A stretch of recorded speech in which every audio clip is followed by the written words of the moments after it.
Our first question po is, when do you usually notice the foul smell from the poultry waste and what are you doing when it happens? Kung baga po is, kailan nyo po na-notice yung amoy po ng poultry can and ano pong ginagawa nyo kapag nangyayari? Kapag ka nangangamoy lang naman siya, kapag ka nababasa. So, ang ginagawa nyo, nilalagyan na may medicine kasing inilalagay doon. So, binubudburan na.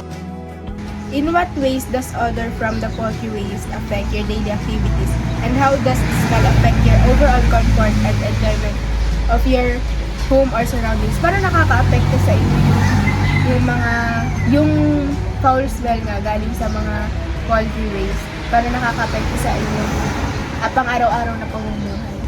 Siyempre, lagi kang medyo may sipon, pupo, sa bata ang ano ka. Mabaho talaga. Open po ba kayo if ever po na gagawa po kami, kagaya po lang yung researchers po kami, if ever po nagagawa po kami ng prototype like solar powered technologies po, kasi nga po makakapagpalasan po sa kami ng poultry waste, open po ba kayo doon sa na this episode? If ever po, sa tingin po, paano po siya nakakatulong sa inyo po kapag gumawa po kami ng ganung prototype? Siguro, yun nga, mawawala ng amoy. Totally mawawala yung amoy niya. At the same time, nakakatulong isa ng bahay namin na hindi ko alam kung ano amoy sila o wala sa kanila.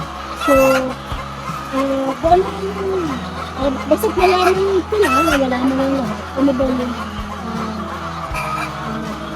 ano yung advantage at disadvantage yung magkakaroon.